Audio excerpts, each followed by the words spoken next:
Conozca las propuestas, los planes de trabajo y cómo cada candidato planea asumir el manejo del Ecuador para encaminarlo hacia un mejor rumbo. Otro relato, un espacio que lo conecta con los actores políticos y los análisis más relevantes, ofreciendo herramientas para decidir su voto. Otro relato, rumbo a las elecciones 2025. Bienvenidos. Bienvenidos y bienvenidas a otro relato electoral. Estamos en una etapa electoral, por supuesto, sí, hay definiciones, hay encuestas, hay cifras, hay lucubraciones, de todo, pero vamos a conversar ahora sí con la candidata a la vicepresidencia de la República del Ecuador del partido Izquierda Democrática. Está con nosotros Alejandra Rivas. ¿Qué tal, Alejandra? Qué gusto verte aquí. Qué gusto, es un gusto conocerte, es un gusto estar aquí con toda tu audiencia de otro relato. Gracias por invitarme. Yo sí te conozco, te he visto en varias ocasiones. En múltiples ocasiones. Y ahora además como candidata. ¿Cómo se siente? ¿Cómo se siente ese paso de la vida de la empresa privada, de la vida familiar, a la exposición pública tan fuerte como es la candidatura a la vicepresidencia? Definitivamente es un cambio, es una decisión difícil en lo personal y en lo profesional también, Orlando. Yo siempre he sido una mujer que se ha dedicado mucho a mi trabajo. He trabajado de forma independiente por más de 35 años y he estado en el sector público como en el privado, pero más allá de haber hecho cierta asesoría al vicepresidentes, ministros de Estado, etcétera, nunca había tomado la decisión, menos aún la intención de tener una participación política activa como esta. Claro. Y a mis 57 años me demoré un poquito, pero aquí estoy. Pero estabas pensándolo. Mira, en realidad no, te soy muy honesta, no. Te cuento que a mí me sorprendió mi reacción cuando Carlos me llamó. Con Carlos nos conocemos más de 10 años. Sí. Coincidimos como colegas, somos amigos, hay una gran confianza entre nosotros. Y yo estaba, cuando Carlos decidió y ya anunció que va a ser candidato a la presidencia de la República, se afilió a la Izquierda Democrática, él estuvo conversando con muchos actores políticos, decidió afiliarse a la Izquierda Democrática. Todo esto yo lo seguía muy de cerca con él porque pues hacemos equipo y trabajamos en temas de consultoría. Y cuando me dijo eso, mi primera reacción fue, ¿y ahora qué binomio te van a poner? Y entonces dije, bueno, Carlos, empecemos a ver opciones, veamos perfiles, pero esa era mi reacción. Pero él ya había pensado en ti. No, yo creo que no, porque en realidad me dijo, sí, nena, a mí me dicen nena, me dijo, nena, sí, veamos, revisemos, te encargo. Le dije, ok, le digo, hagamos una lista, empecemos a ver opciones, pues también hay que revisar, etcétera, etcétera. Y pues bueno, así trabajando, él ya empezó una actividad pues ya más cercana política. Esto era más o menos julio, y hasta que por ahí me llama, me parece que esto fue en agosto ya, se me ha hecho eterno, Orlando. Claro, eterno. Son 6 meses larguísimos. Eterno. Entonces me llama un día y me dice, nena, sabes que quiero preguntarte, bla, bla, bla, sí, palabras más, palabras menos, si quisiera ser no, primero me dijo, tú eres la persona en la que más confío. Esas fueron sus primeras palabras. Eso es clave. Sí, me dijo, eso es como cuando te piden matrimonio. Ni eso te preguntan cuando te piden matrimonio. Eso digo, en este caso no se puede poner de rodillas. No, pero cuando le piden matrimonio a uno no dicen es la persona en la que más confío, sino la que más te quiero, sí, eso no me dijo que soy la que más quiere, pero sí la que más confía. Claro, entonces, claro. Y luego me dijo además, conozco tu trayectoria profesional, conozco mi especialidad que es el manejo de crisis, resolución de conflictos, y me dijo, quisiera que seas mi binomio como candidata a la vicepresidencia de la República. ¿Y cuánto te demoraste en decir Yo el sí? me quedé, no, ese es el problema, Orlando, que mi reacción tenía que haber sido inmediata. ¿Y? No, Carlos, yo siempre estoy contigo, yo estaré siempre cerca de ti, yo te voy a apoyar y como siempre soy como tu asesora, tu consejera. Al lado del presidente me veía yo, pero no tan al lado de vicepresidenta. Entonces me quedé Y te demoraste. Entonces, ¿Y eso fue a mí personalmente o por lo que me teléfono? llamó la atención fue mi silencio, no decirle no inmediatamente. Pero eso hace todo estratega, además. No responde de inmediato. Esto sí fue muy, Ya. muy natural, que Ya. yo pensé que mi primera reacción iba a ser no, Ya. pero me quedé callada. Ya. Entonces, eso fue lo que me hizo reflexionar y dije, a lo mejor hay algo en mí que sí está dispuesta a hacer algo como esto. Entonces dije, mira, primero voy a consultar con mi esposo, Ya. voy a consultar con mi madre y con mis hermanos, porque esto es una decisión personal, Claro, pero fuerte. también es familiar, ¿no? Porque Claro. implica un sinnúmero de temas reputacionales en lo personal, en lo familiar y en lo profesional. Y entonces me dijo, ok, entonces, pero no te demores mucho, me dijo. ¿Y Habla cuánto, serio, te, pues, ¿y cuánto te demoraste entonces? Día y medio Día por y ahí. medio. No llegué a los 2 días ¿Y porque cuál fue el factor que te decidió a eso? ¿Cuál fue? una de las cosas de Orlando es que las personas que, o sea, con las que hablé, que primero obviamente fue mi esposo, mi madre, mis hermanos, todos estaban orgullosos. Todos me dijeron, tienes un gran perfil, qué suerte que tuviéramos a alguien, una vicepresidenta como. Entonces yo dije, Claro. wow, son cosas que realmente nunca las había escuchado. Claro, nadie te dijo, no se te ocurra meterte en Nadie eso, me nadie. decía que no. Oye, pero Entonces yo dije, voy a empezar a llamar Ajá. a unos empresarios a ver si ya me empiezan a decir, o gente de mi círculo empresarial o clientes Claro. míos. Yo dije, voy a llamar y seguro que me dicen, la política es un desastre, no te Claro. metas. Nadie me decía Pero que Alejandra, no. ¿qué se siente o cómo se vive la experiencia de haber estado detrás de los candidatos, de empresas, de estrategias, de consultorías, donde uno puede decidir cualquier cosa, en definitiva después pasa el tiempo y uno sigue trabajando, a pasar a este otro lado donde necesita ser asesorada o necesita ser, digamos, construida como personaje también? Esa pregunta me encanta porque hasta que no pasas de esta experiencia no sientes de esos dos mundos. Ajá. El mundo del asesor, del consejero, que hasta las finales tú dices, bueno, pues esto es lo que te sugiero, esto es lo que te aconsejo, esta es mi asesoría, y tú estás en la potestad de tomarlo o no, ¿verdad? Así es, ajá. Entonces un poco nuestro trabajo llega como hasta ahí y dejas Claro. como que esta es mi opinión, me la estás pidiendo, esto es lo que yo te... Pero cuando estás del otro lado y eres tú el que tienes que recibir toda la asesoría, yo siempre le dije no solo a Carlos, sino que de quien he aprendido muchísimo, ¿Ya? que obviamente necesitaba mucho de su asesoría en este camino, porque él tiene toda la experiencia. Y dos, los chicos que me han ayudado para prepararme para este camino, para el debate vicepresidencial. Yo soy muy exigente, pero más exigente conmigo mismo. Claro. Entonces estudio mucho, me preparo mucho, leo mucho, reviso mucha información y estoy ahí. Y siempre les he dicho, yo estoy aquí para escuchar. Ya. Sí voy a tomar una decisión final, pero necesito que de afuera me ayuden a tener esta mente abierta y poder tomar esa decisión. Pero Alejandra, no llega un momento en el que tú, siendo lo que has sido toda la vida, lo que has logrado como empresaria, como estratega, llegas a un momento en que lo que te están aconsejando no coincide con tus criterios y entra en contradicción con esa gente, ¿o no? No, ¿No? porque primero que he tenido... ¿Te dejas o no asesorar ahí? Sí. Ya. Pregúntales. Estamos Aquí hay un equipo, escuchando. sí. Ya. Y entonces, a ver, ¿entra o no en O sea, contradicción?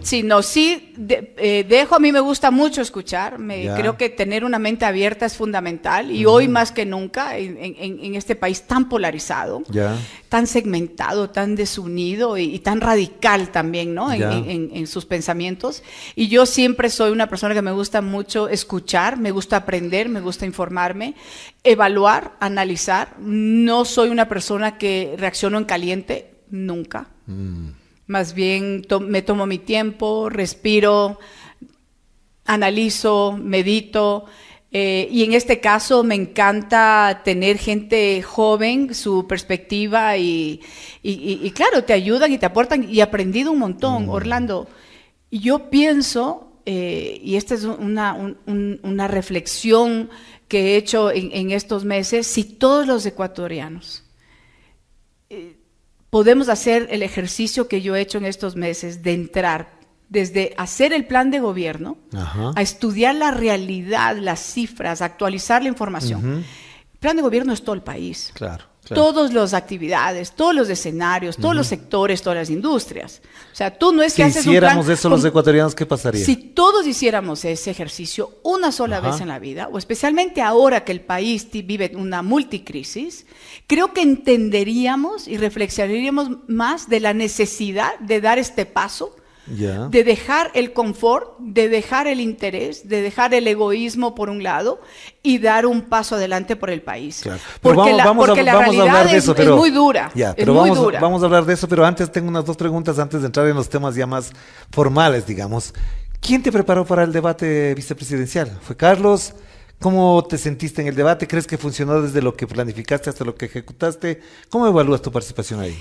A ver, Carlos me empujaba mucho a que ya salga medios, ya salga medios, Ajá. ya salga medios. Entonces yo le decía, Carlos, no es fácil. Tú eres un hombre que tiene muchos años en medios claro. y estar a tu altura y ser tu binomio es un peso importante. Digo, entonces yo sí, a veces decía, tengo temor de salir y regarle, Claro. me explico. Entonces decía, me quiero preparar, quiero estar muy actualizada de toda la información.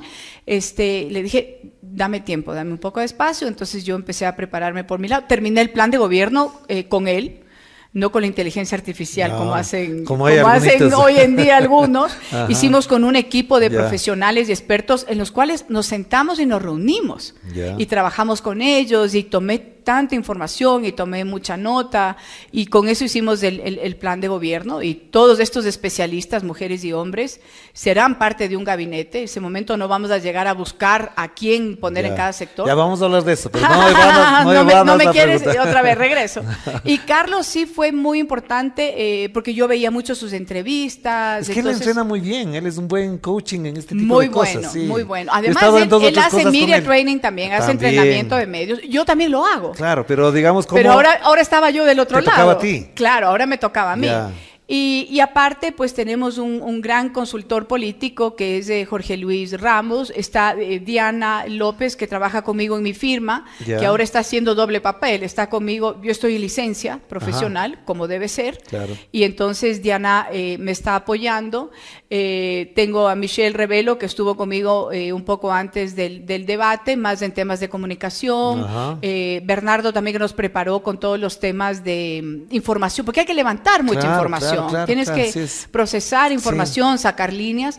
Y el training del debate sí fue un entrenamiento medio talibán. Claro. O sea, había Además unos tiene- días que te hacían llorar, que te hacían preguntas súper fuertes porque te entrenan en lo emocional, Porque en lo cuando físico. vas a dar un examen, te preparas solamente para el examen, pero cuando estás de candidata al mismo tiempo estás dando entrevistas, hacer recorridos Sí. y tienes que prepararte Y para el debate. prepararte, sí. Y ahí salió la idea de decir que eres la pierna prácticamente dura de Carlos Rabascal. No. El titanio de el la titanio. pierna, que la pierna dura, no. Está bien. No quise decirlo así, pero ya lo dijiste tú. Orlando, Bueno.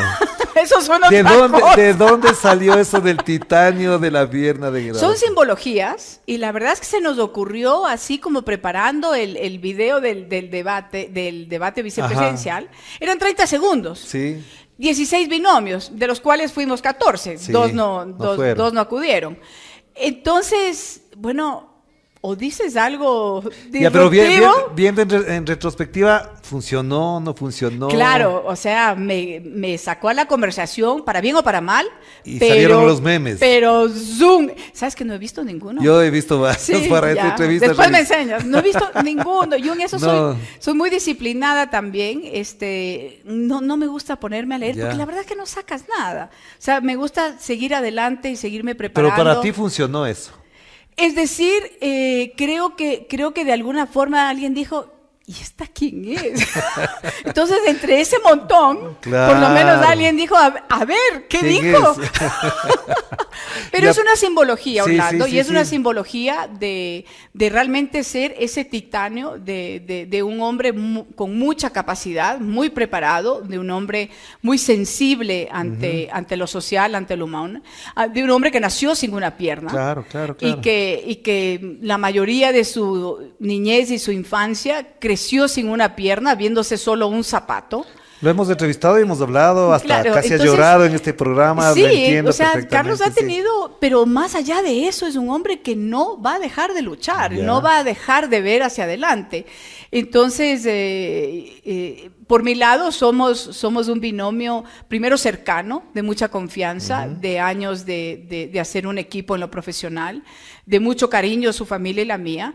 Y en este caso, en realidad, soy su titanio, porque soy su mano derecha y soy su fuerza para muchas cosas claro, también. Pero Alejandra, si ganan las elecciones, se instalan en Carondelet, ¿cuál va a ser tu rol como vicepresidenta? ¿Qué rol vas a jugar? Tomando en cuenta que la experiencia de los últimos meses con la vicepresidenta, las vicepresidentas que ha nombrado el señor Noboa, ponen incluso mucha más atención sobre el rol que juega la vicepresidenta o el vicepresidente según sea el caso. En mi caso, junto a Carlos Rabascal, voy a tener realmente un papel de protagónico y la vicepresidencia va a ser un protagonista en el gobierno de Carlos Rabascal y Alejandra Rivas, porque no solo que nosotros vimos que por mi trayectoria profesional, tengo una delegación técnica en comercio, en producción y en resolución de conflictos, sino que también me ha pedido ser su jefe de gabinete.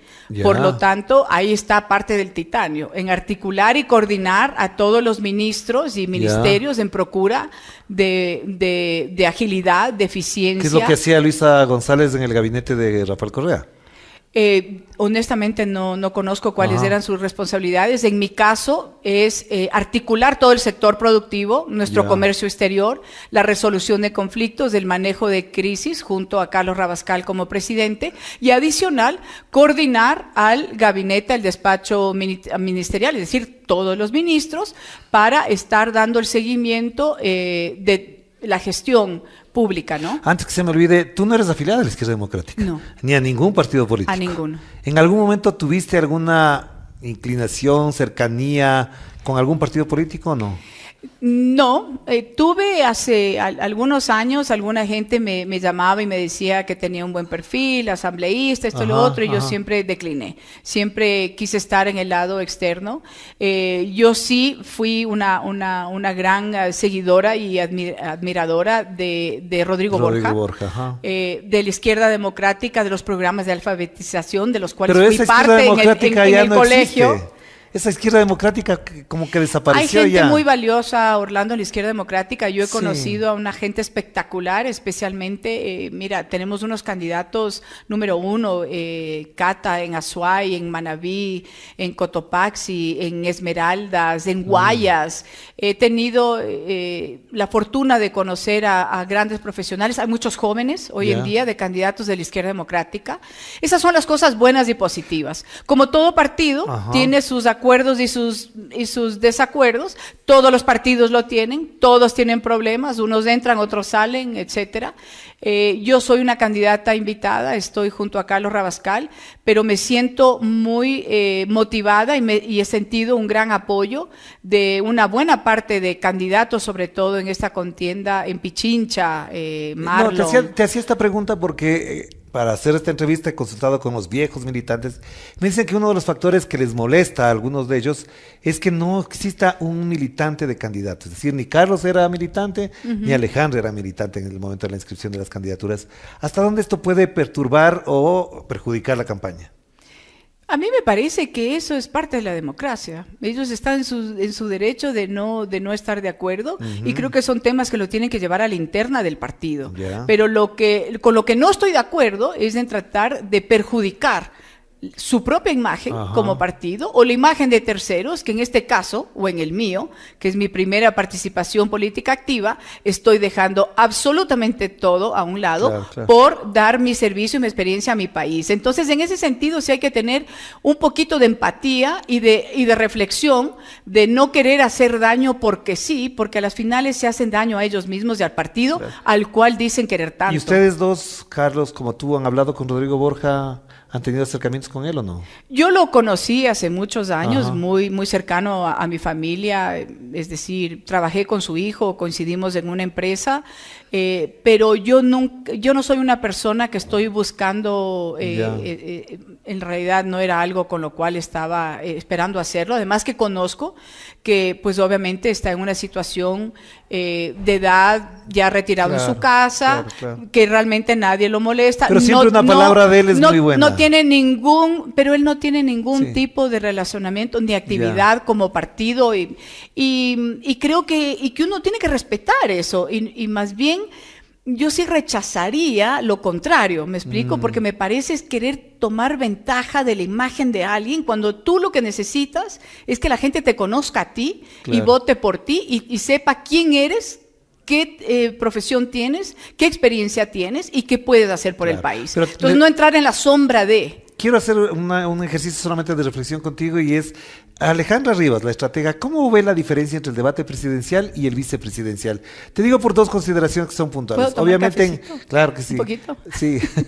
en el debate vicepresidencial la mayoría eran mujeres, obviamente. Sí. Y muy buenas Apenas y calificadas un hombre mujeres. entre los participantes. En el debate presidencial la mayoría eran hombres, estaban dos mujeres, y se nota que el trato político que tienen las mujeres es distinto al que manejan los hombres. Incluso algunas se decía blanquita, no sé qué, se trataban con diminutivos. Siendo estratega, ¿cómo ves esa diferencia? ¿Qué crees que da esto como pedagogía para la política ecuatoriana, lo que pasó entre las candidatas y los candidatos? Un ejemplo de lo que tenemos que ser los ecuatorianos, lo que tenemos que ser los ciudadanos y lo que tiene que ser la democracia. Porque nosotros en realidad, incluso las vicepresidentas, no todas, Ajá. pero un número respetable de candidatas a la vicepresidencia, tenemos un chat.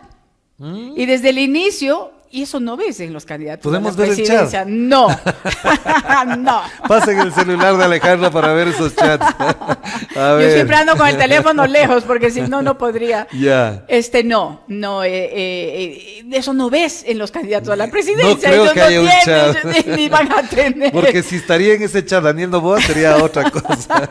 Bueno, hay Claro. algunas candidatas que no están en ese chat, sí, que- está y- bien, pero está que bien. pero se les llamó y ellas estaban en su derecho de entrar o no entrar. Ya. Y en realidad esta fue una convocatoria desde el inicio, justo por la lamentable situación que vivimos los ecuatorianos con esta bochornosa novela de desprestigio de la vicepresidencia como Claro, institución claro, y de la claro. vicepresidenta Y en elegida. ese chat no está Verónica Abad. No, de candidatas a la vicepresidencia Pero en estaría esta bien. elección 2025-2029. No me metan problemas de Orlando Pérez. Está bien, entonces Y se entonces llevan en este bien. chat está bien, nos claro. conversamos. Entonces, y claro, en el debate, la noche anterior, en el ensayo que hicimos, estábamos todas, Claro. nos reíamos, nos tomábamos fotos juntas. ¿Y cómo se llama el chat? Las vicepresidentas. Ah, bien, eso. Está para hacer un podcast más Lo bien. máximo que te puedo decir. Vamos a armar un podcast que se llame Exacto. Las Vicepresidentas. Muy bien. Hagámoslo, Dale. porque además sí creo que tenemos lindas historias y Qué bueno. anécdotas de esta experiencia. Yo no tengo problema que estando ya en Carondelet, o sea, voy a entrar, voy a venir. al Vas a podcast, mantener ¿ok? el chat y Sí, vas a voy a mantener las venir, o sea, entrevistas. con mi rango igual. Muy bien. A ver, entonces volvamos al tema este. Siendo vicepresidenta, después de la experiencia que tenemos con Verónica Abad, ¿crees que efectivamente hay momentos en los que no compartes del todo la idea que tiene Carlos o él no comparte? ¿Cómo resuelven esas diferencias ustedes? Para que aprenda quien está en Carondelet y sepa que las diferencias se pueden arreglar. Hay un solo ejemplo, que te lo digo con toda honestidad. Hay una sola cosa que yo le digo a Carlos, yo no estoy muy segura de esto, no termino de entender, Ya. pero quiero analizarlo más. Por ejemplo, Carlos habla mucho de que los gobernadores tienen que en algún momento ser de elección popular. Ah, ya. Parte de la descentralización, con la cual Sí, estoy sí, sí. totalmente de acuerdo, y porque además veo la pobreza en la que están más de 221 cantones de la ciudad Ajá. y solo 2 Del ciudades país. que se llevan Ajá. toda la concentración económica del país. Ya. Entonces, pero por ejemplo, pero no es que nos peleamos, ni que yo le digo, oye, no, que está, no. Le digo, revisemos, o sea, explícame, ok, cómo sería esto, bla, bla, bla, bla, bla. Entonces le digo, además de que yo sí confío mucho en la capacidad, el criterio y la inteligencia que tiene Carlos Rabascal. Claro, claro que sí. Entonces, en Eso ese nadie va a sentido, dudar. yo sé que no me está diciendo una locura, Claro, pues entonces ajá. me lo explica, esto y lo otro, y le digo, bueno, perfecto. Pero es el Pero lo pueden diálogo, es la resolver. confianza, son los Exacto. años que trabajamos como equipo, que además al solucionar temas de inversión para empresas o empresarios, pues obviamente hay mucho diálogo y hay mucho pensamiento. Decimos, hacemos esto, hacemos el otro, vemos este escenario, vemos el otro. Entonces, como ya tenemos este tiempo de trabajar juntos, nos resulta cómodo y fácil. Pero Alejandra, yo te hacía esta pregunta también pensando en lo que se ha generado a partir de este conflicto Ajá. entre Daniel Noboa y Verónica Abad, que algunos dicen, entonces no tiene sentido la vicepresidencia. Entonces te pregunto, hasta dónde podría tener sentido al menos pensar en la posibilidad de eliminar la vicepresidencia. Es un absurdo. Es un absurdo, y es un absurdo porque estamos hablando del segundo mandatario más importante de la República del Ecuador y de la persona que tiene que tener la calificación, la experiencia, la trayectoria, la preparación para reemplazar de forma permanente o temporal del primer mandatario de la República. Entonces, esto no es una cosa de decir, hay que desaparecerle nada más, porque aquí hay problemas en el origen, que los binomios se inscriben sin conocerse, claro, sin nunca haber tenido la relación que en el caso de Carlos Rabascal y yo tenemos profesional de 10 años, de saber la capacidad del uno del otro, de la confianza del uno del otro, y espero que esto sea un poco una lección en adelante, no solo para los partidos políticos, sino también para el individuo y cada persona que decide registrarse como un binomio y que sea lo suficientemente responsable y se comprometa con el país sabiendo que va en un equipo y no a lo que nos ha traído esta novela Noboa Abad, no solo en el Ecuador, sino a titulares internacionales. Un bochorno internacional. Totalmente vergonzoso. Yo normalmente reviso el monitoreo internacional, casi todos los días es mi oficio, me toca hacer, a veces no me gusta, pero ese bochorno no se nos va a quitar muy fácil de encima. Es decir, que 2 mandatarios se peleen, que le manda a Israel, que le manda a Turquía, que no le dé el puesto, que le sanciona a una ministra, es horrible, de verdad que es horrible. ¿Cómo pensarías tú entonces armonizar este tipo de cosas en caso de ser vicepresidenta con el resto de la sociedad? ¿Cómo comunicar el rol de una vicepresidenta? El ejemplo manda. Ya. Y en mi caso, estando a cargo de una parte tan fundamental como el sector productivo, como el comercio exterior, como nuestros acuerdos comerciales, como la resolución de conflictos, y además el gabinete ministerial, ¿qué es lo que te dice? Que es una vicepresidencia y una vicepresidenta que tiene un papel protagónico y un rol de desarrollo económico y social del país. Entonces el ejemplo manda, Orlando. Claro. Y la experiencia que tienes también. Obviamente. Ahora, yo te preguntaría, en circunstancias como las que estamos viviendo en el Ecuador, al momento de grabar este programa, que es lunes, que programa saldría el martes, hay un problema mundial, que es la deportación de miles de migrantes desde Estados Unidos hacia América Latina, entre ellos de Ecuador, México, Colombia, etcétera, etcétera. ¿Cómo pensarían ustedes tratar y abordar este tema ya siendo mandatarios del Ecuador con un gobierno como el de Trump, que estará hasta casi el mismo tiempo que estarían gobernando ustedes, de este tema que es muy delicado, muy sensible y además que engloba una serie de conflictos de orden familiar, económico, político y hasta militar? Y psicológico. También, para la familia sí. Ajá. ¿Cómo abordarían este tema? Bueno, para empezar, en un manejo de crisis no hay nada mejor que la prevención. Si tú previenes y tú te adelantas, no tienes una crisis, ¿correcto? Y nosotros ya sabíamos que esto iba a suceder porque era obvio. Era oferta de campaña de Trump. Pero sabíamos también que las posibilidades de que Trump gane eran muy altas. Sí. Entonces teníamos que habernos preparado con antelación sobre la situación de 1,5 millones de ecuatorianos en los Estados Unidos, de los cuales 800,000 están ilegalmente. Y algunos dicen que podría ser más, lo que pasa es que no se tienen cifras reales. Además también, porque esto no es tan fácil y yo sí creo que uno tiene que ser muy responsable al analizar y tratar estos temas, porque hay que entender la situación individual de cada uno de esos 800,000 ilegales. Claro. Porque algunos pueden haber ya entrado en un proceso, ¿no?, de solicitud de residencia, de trabajo, de residencia para vivir en los Estados Unidos. Entonces, no es tan fácil generalizar. Sin embargo, sí tenemos 800,000 ecuatorianos ilegales en Estados Unidos, de 1,5 millones. Indocumentados. Ajá. ¿Qué nos dice esto? Que tenemos, en mi caso, y también he hecho algunos estudios en temas de diplomacia, que me gusta y me apasiona mucho el mundo diplomático. Un plan básico migratorio, que se hace no solo con Estados Unidos, sino con la mayoría de los países en los cuales nosotros tenemos una gran población de conciudadanos en otros países. El plan básico migratorio, el cual teníamos que haber hecho de forma preventiva, los diálogos pertinentes años atrás, porque sí nos había dado la oportunidad a Estados Unidos de entrar a hacer ese diálogo para legalizar a los ecuatorianos en Estados Unidos.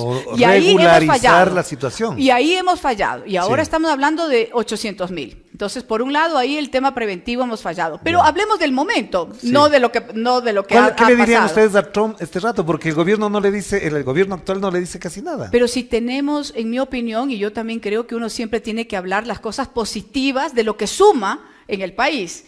Y tenemos a la mejor representante ecuatoriana, la persona más cercana de Donald Trump, como es Ivonne Bacchi, que no es una funcionaria del gobierno en este momento, pero que sin duda alguna es un ecuatoriano, no solo que conoce nuestra realidad, que conoce, como al haber sido embajadora en Washington, conoce la realidad de nuestros migrantes legales e ilegales en Estados Unidos, y creo que adicional a tener a alguien de ese calibre y ese nivel tan cercano al presidente Trump, tenemos también todas las vías diplomáticas para poder buscar afrontar este tema. Y tener un retorno progresivo o la legalización de lo que se pueda a quienes estén en camino de esos más de 800,000 ecuatorianos en Estados Unidos. Topemos otro tema para no agotar todos los temas. ¿Te quieres ir a Venezuela? No, yo no me quiero ir a Venezuela.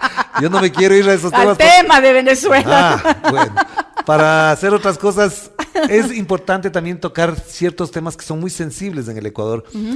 Estamos prácticamente en enero, terminando enero, y si se posesionan en mayo, yo estoy casi convencido que el tema de los 4 niños de Guayaquil no estará resuelto. ¿Qué harían ustedes para que no quede el dolor, quede esa herida abierta en el Ecuador, como permanece la de los hermanos Restrepo en el Ecuador, con el caso de los 4 niños de Guayaquil? Es una herida que no se va a cerrar, Orlando. Y es una herida que no se ha cerrado, ni se va a cerrar la de los Restrepo, la de los 4 niños de Guayaquil, como la de miles de desaparecidos que han llegado a ese nivel de exposición pública y que nadie los cuenta. Entonces, ¿qué hacemos frente a eso? Porque parecería que es casi imposible resolver este tema. ¿Qué hacemos? Yo no creo que hay imposibles. Cuando uno tiene voluntad, cuando uno tiene determinación, cuando uno tiene ética, cuando uno tiene moral. Y con los principios y un buen manejo y un buen liderazgo, se tienen que dar un mayor enfoque a este tipo de acciones y especialmente los procedimientos. Claro. Nuevamente voy a regresar a comentar sobre el manejo de crisis que haces en una situación como esta. Primero, que tú tienes que afrontar la realidad y decir cuál es. Pero lo segundo y lo más importante que no se ha hecho, que no he escuchado y que hasta el día de hoy no he visto, es decir qué estoy haciendo y qué voy a hacer para que esto no vuelva a suceder. Eso es clave. Y eso no ha sucedido hasta el día de hoy. Esta hora, como tú dices, lunes, no sé ni qué hora es. Como las 3 de la tarde. ¿Cómo me llamo? ¿Quién soy? Pero esto que acabas de decir que es muy importante, ¿por qué no se lo hace? ¿O es por conveniencia electoral? Porque los ecuatorianos hemos normalizado todo, Orlando. Nuestro problema va más allá. Nuestro problema va en la falta de componer nuestro tejido social, porque ya no nos importa el uno del otro, porque ya no somos empáticos, porque normalizamos todo y porque ese es el daño más grande que nos ha causado la polarización. Pero también nos estamos normalizando, bien que has respondido de esta manera esta pregunta, normalizando, por ejemplo, que se viole la Constitución, que se designe a una persona sin tener el cargo, que se haga campaña sin licencia, con licencia, que firme un decreto a las 5 de la tarde, a las 4 de la tarde es presidente, a las 7 de la noche ya no es presidente. Hemos violado la Constitución y parece que es normal. El Estado de Derecho no existe. Totalmente vulnerado. Entonces ahí es cuando yo lo único que hago desde mi posición ahora como candidata, como ecuatoriana, como ciudadana, es decir a los ecuatorianos que reflexionen el voto por una vez en su vida. No estén pensando en que hay que votar por el menos malo. No estén pensando que hay que votar por lo que dicen los medios que están polarizados. Existimos opciones de gente con trayectoria, con profesionalismo, con transparencia y con ética, que estamos aquí por querer gerenciar esta crisis, por liderar esta crisis, por llegar a acuerdos mínimos para consensos máximos en el Ecuador. Entonces reflexionemos del voto ecuatorianos. No hay que quedarse con lo menos malo, porque ahora, ¿cuánta gente falta en la mesa de tu familia? ¿O cuántos de todos cuando estamos juntos en un día familiar, todos hemos querido irnos de este país, Orlando? Pues si yo aquí pregunto, te apuesto que absolutamente a todos se nos ha pasado por la cabeza que no queremos estar en el Ecuador. Bueno, a mí yo no quisiera estar porque me persiguen, me amenazan. Ayer en la tarde recibí una amenaza muy fuerte y es doloroso que estén fastidiándote de esta manera. Pero entonces, si estamos así como estamos, ¿hasta dónde ustedes tienen opciones de concretar esto? Porque las encuestas dicen lo contrario, parecería que no llegan ni al 1%. ¿Qué dicen sus encuestas? ¿Cómo valoran la posibilidad de llegar? ¿Hasta dónde es efectivamente factible ganar la presidencia según las encuestas que están mostrándose en las redes sociales en general? Bueno, ganar una presidencia no es fácil. Sí. Con un mes de campaña, a esos monstruos de billeteras que financian las principales candidatos en este país, es en desventaja.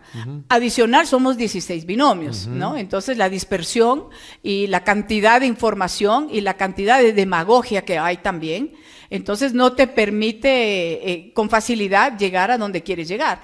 Pero eso no quiere decir que no vamos a intentar, que espacios como estos no son importantes y fundamentales para que me escuchen los ecuatorianos, para que escuchen a Carlos, para que tengan un segundo de reflexión y digan, es verdad, no tengo que votar por esos candidatos polarizados ni por el menos malo.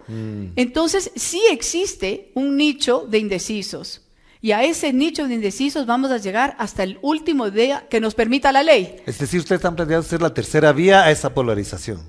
Lo hemos planteado desde el inicio y sin duda Carlos ha venido haciendo mucha más presencia de medios que yo, pero no vamos a claudicar, vamos a seguir hasta el último día que oficialmente podamos decir a los ecuatorianos por qué somos una opción diferente al resto y por qué tenemos casi 40 años de trayectoria profesional y no somos improvisados. Claro, pero yo tengo algunas preguntas para ir cerrando un poco más puntuales. ¿Por qué quieren hacerse cargo de un país que está en crisis, que está quebrado, donde la gente no cree en nadie, donde ven que la política apesta, a pesar de que la política es importante, donde las instituciones ni siquiera coordinan y además hay actuaciones de ciertas instituciones desde sus autoridades que no concuerdan con la norma, con la ética, con la moral y menos con la Constitución? ¿Por qué se quieren hacer cargo de este país? Porque ni Carlos ni yo tenemos el espíritu de darnos por vencidos, porque siempre hemos luchado, él en circunstancias mucho más duras que las mías, pero yo también he hecho mi carrera en mi vida sola. Yo nunca he dependido de nadie y todo lo que he hecho y todo lo que tengo lo he hecho sola. Y no voy a dejar que este momento que tengo la posibilidad de poder demostrar que mi experiencia en el manejo de crisis, de la resolución de conflictos, en rehabilitar el sector económico, productivo y social. Si tengo esa oportunidad, lo voy a hacer, Orlando. Y siendo mujer, por ejemplo, con asuntos de género, como son las peleas de las mujeres, de los movimientos feministas, ¿cuál es tu postura con respecto al aborto, con el matrimonio igualitario? Es decir, ¿crees que ahí está instalada también la necesidad de cambiar este país en función de esas demandas de los grupos feministas?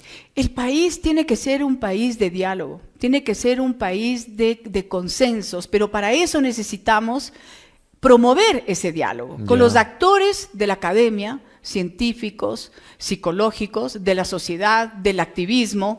Pero si no, ¿cómo tú vas a llegar a poder tener el mínimo consenso si no te sientas por lo menos a decir cuáles son tus preocupaciones, pero sobre todo cuáles son tus planteamientos? ¿Qué es lo que tú buscas? Porque Carlos ha dicho que no está de acuerdo, por ejemplo, con el aborto. Carlos desde lo personal lo ha dicho, efectivamente, Carlos ha dicho que desde lo personal él es un hombre de fe, es un hombre católico, no está de acuerdo. Desde lo institucional y desde lo democrático, uno tiene que acatar lo que diga la ley. En nuestro caso, este es un tema que está permitido siempre y cuando sea por un tema de violación. Hay una causal para eso. Es decir, más allá de eso, nosotros lo que tenemos es que promover el diálogo en este sentido. Pero ¿no con la academia, con la parte científica, con los activistas y con los movimientos, ¿no? Claro. O sea, sería a partir de un diálogo con ellos que se tomen las decisiones. Pero es que el Ecuador tiene que tomar las decisiones. ¿No sería desde una postura personal? No, jamás, jamás, porque tú no puedes, no debes. Porque de poder muchos pueden, ¿no es cierto? No debes de forma personal tratar de dirigir un país cuando es democráticamente las opciones de poder tomar esas decisiones. Ya, tú me has planteado el tema de lo productivo, de lo empresarial, etcétera, y muchos empresarios, no pocos, la verdad es que no son pocos los que conversan conmigo y me dicen, este país es imposible con un conflicto armado interno y con estados de excepción y con bases militares y con posibilidades de establecer incluso acuerdos militares con los Estados Unidos. ¿Cómo miras la posibilidad de que todo eso se derrumbe para favorecer, por ejemplo, la producción, el turismo y otro tipo de actividades productivas que le sacarían de la crisis al país? El sector productivo es uno de los sectores con los que más he conversado, el sector de la construcción Ajá. también, porque además son dos actividades que generan empleo inmediato. Ajá. Y que son de inversión encadenamiento inmediata. indirecto Correcto. Importante, claro. Y que activan, y es una dinámica inmediata al Ajá. sector territorial, local y rural, Así porque el turismo rural es una forma importante de reactivar la zona y también Ajá. tratar de que nuestros jóvenes se queden en la ruralidad, porque la mayoría quieren salir del campo, ya no quieren quedarse ahí. El sector turístico, con quien, como te decía, he hablado mucho, hemos visto algunos planteamientos. Uno, y tú estás topando un tema importantísimo, que es la seguridad. Sí. Los titulares a nivel internacional hemos dejado de captar ese grupo de turistas internacionales por los titulares tan negativos, conflicto armado interno, entre otros. Y al no doméstico también. Tú escuchas y todos sabemos que mucha gente dice, no me voy a Esmeraldas, no me voy a Manabí, no me voy a ni sé dónde, por el temor de los temas de seguridad. O hosterías y hoteles que cierran, por el vacunaje, por las vacunas. Bueno, exacto, por la extorsión y por las condiciones económicas también de la crisis energética, Ajá. que también ha cerrado un sinnúmero de comercios y ha quebrado miles de bolsillos de familias. En el tema de turismo, hemos levantado un mapa de riesgo turístico de seguridad, que es importante. Entonces ya sabemos cuáles son las zonas turísticas que necesitan una unidad de protección al turista, que además lo podemos hacer, y lo hemos conversado, con colaboración internacional, porque también las embajadas nos ayudan a no solo que la protección de su turista, sino también de la zona, y es generación de empleo, a través de la inversión privada. Y hemos visto rutas turísticas dentro de este mapeo general del Ecuador y la promoción que es importante de nuestro país. Entonces, si tú tienes una unidad de protección al turista, tienes un mapeo de las zonas de riesgo y tienes al mismo tiempo la colaboración de protección más de inversión, el próximo año, Orlando, Manabí es el centro turístico gastronómico del mundo. Por lo tanto, este año nosotros tenemos que ya desarrollar todos estos programas para atraer y captar ese turismo. Pero ¿qué sucede? Este primer mes, ¿has visto la cantidad de muertes violentas que tiene Manta, Puerto Viejo y Manabí?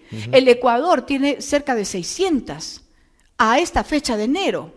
Entonces, si nosotros no empezamos a controlar el tema de la seguridad, no hay plan, no hay programa y no hay presupuesto que funcione, Orlando. Pero tengo que ir terminando entonces, Alejandra. Si no ganaras las elecciones, si se perdieran... Me vas a invitar acá más a menudo. Te invito en calidad de consultora y de estratega, que me parece muy importante, pero también te pregunto, ¿vas a volver a lo tuyo o vas a seguir en la política? ¿Te adscribirías al partido político? ¿Te insertarías en la lógica política o no? No llego ni al 9 de febrero y ya quieren saber qué voy a hacer el 10. Por eso, pero si ganas el 10 como vicepresidenta, Mira, estás aquí. Yo estoy enfocada en ser la vicepresidenta de la República del Ecuador hasta mayo del 2029. En reactivar nuestra producción, nuestro comercio exterior, nuestras alianzas público-privadas, nuestros acuerdos comerciales, en la dinámica agroindustrial, en poder proteger a nuestro productor y prepararlo para los mercados internacionales y en trabajar la agenda del presidente Carlos Rabastal como jefa de despacho. Entonces tengo la última pregunta. Si fueses vicepresidenta, pasan los 4 años como estratega y en poquísimas palabras... Entonces ahí quieres saber si me voy a hacer política. No, te pregunto, ¿cómo quieres que te recuerden? ¿Cuál sería el mejor sentido de recordación que debería tener el ecuatoriano y la ecuatoriana al finalizar tu periodo? Mira, esa pregunta me la hicieron en las entrevistas que hicieron el CNE para presentar a los candidatos a la vicepresidencia. ¿Cuál va a ser su legado? Ajá. Y a mí me sonó muy vanidosa la pregunta, porque yo no estoy aquí por un legado para mi nombre, para que digan Alejandra Rivas Mantilla. Yo estoy realmente aquí en un legado para 18 millones de ecuatorianos, porque quiero inspirar a más mujeres, a más jóvenes, a las minorías, a dar este paso adelante, Ya. que no es fácil, no es sencillo, pero sí quiero hacerlo bien y quiero que sea una fuente de inspiración para todos estos grupos prioritarios de nuestro país. Qué bien, felicitaciones entonces, Muchas Alejandra. gracias, Si lo logras, Orlando. qué bien. Muchas gracias. Gracias. Gracias por venir y gracias a ustedes por acompañarnos en este otro relato electoral. Ha estado con nosotros, reitero, Alejandra Rivas, candidata a la vicepresidencia de la República del Ecuador por la Izquierda Democrática. Ustedes escucharon, ustedes la vieron, tomen la mejor decisión. Yo ya tengo la mía, pero no les voy a contar. Lista 12. Chao, chao. Cada análisis, propuesta y criterio de los actores políticos lo acercan más a una decisión informada. Otro relato rumbo a las elecciones 2025. Gracias por acompañarnos.